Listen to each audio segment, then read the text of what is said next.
Please help me to be such a truly humble, caring preacher.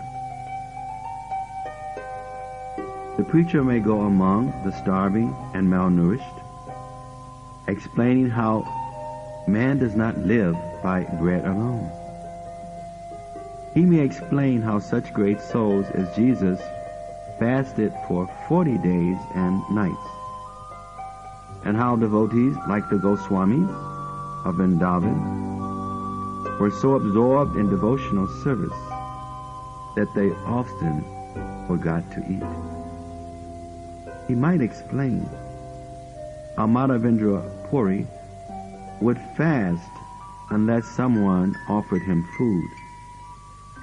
One day, when the pain of starvation tears at the preacher's stomach, will he preach the same message to himself as he so enthusiastically preached to others? Dear Lord, please help me to be a consistent preacher.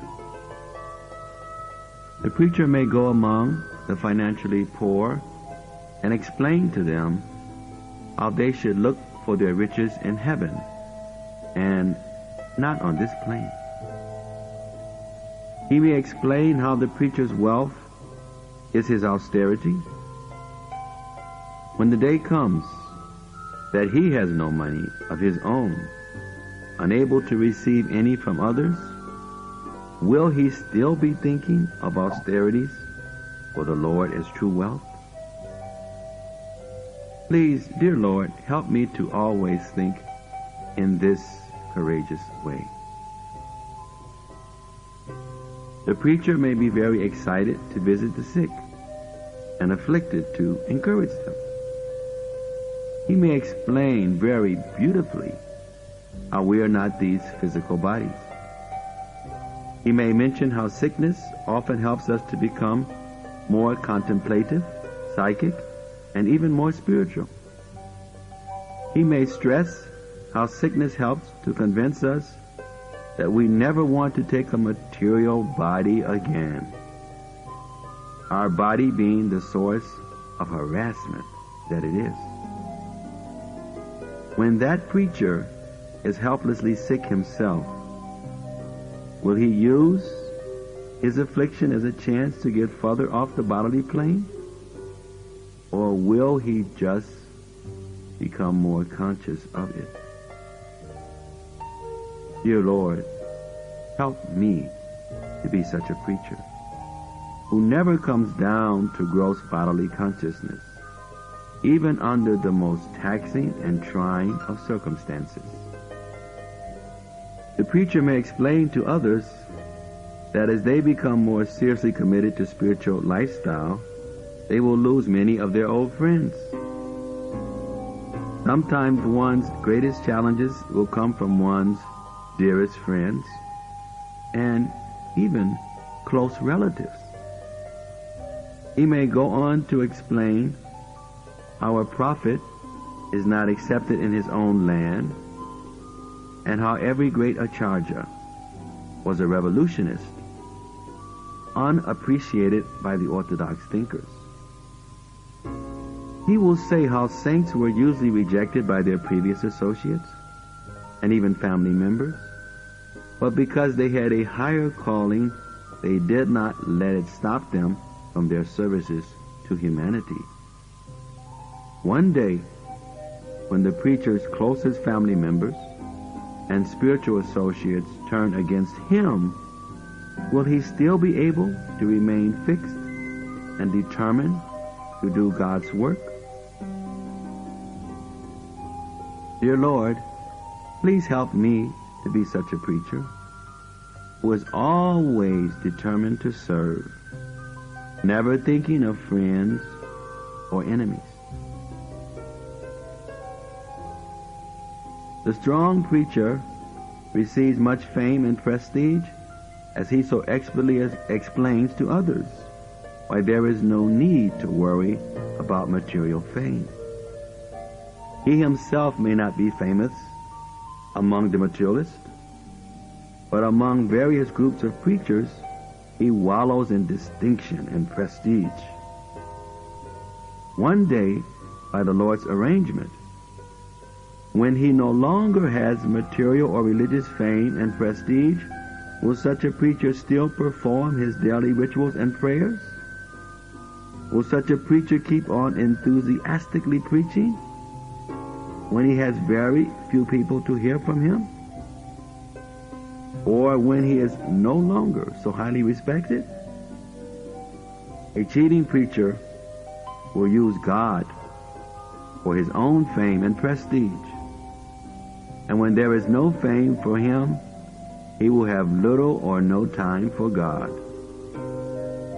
Dear Lord, please prevent me from being or staying a performer and allow me to become a true carrier of God consciousness. A preacher is trying to acquire more knowledge and understanding of various religious phenomena, so he can explain things to his dependents, keeping them enlivened. As he acquires more knowledge, he sees even more how deviant his dependents are. Will he keep sharing the higher information with them, even though it may be unpleasant for them to hear or difficult for them to accept? Or will the preacher discuss only pleasantries with his followers? Dear Supreme Lord, please allow me to be such a preacher who is always ready to receive knowledge and just as eager to distribute it genuinely at any cost. A preacher loves security and comfort. A very active preacher lives for preaching. It is his food. He may make many alliances based on some securities for himself and his family. He may accept some assignments and engagements while rejecting others, justifying his actions by saying he is doing God's work. And surely he is better than most who have other professions. He may even feel that as God's gift to his followers, he is above certain laws, the same laws he requests others to follow. Every preacher needs followers, and he may prostitute himself to secure comfortable arrangements for the future. Dear Lord Chum, please never allow me to engage in such base tactics. Please force me up to a standard of pure, unmotivated service to you.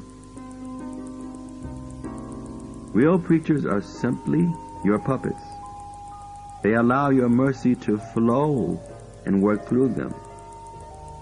Such a preacher is unaffected by happiness or distress, fame or infamy, friends or enemies. A true preacher doesn't try to preach by himself, but fixes his body and mind properly so that you can preach. Lord, please move me aside and check me so that you can act for the well-being of everyone. I am only a sentimentalist at best, and more accurately an interference on the path of pure love of God. Dear Lord Chum, I affirm to preach by not preaching. I must move the ego out of the way to allow you and your agents to do the necessary.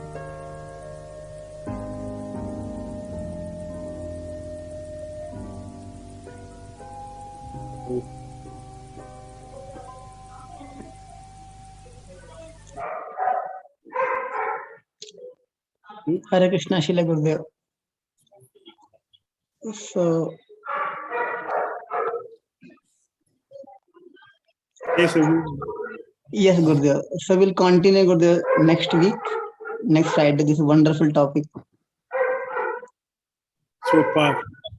Yes, very powerful. What is a true preacher? What are the qualities, attributes, symptoms of a true preacher? It was very wonderful.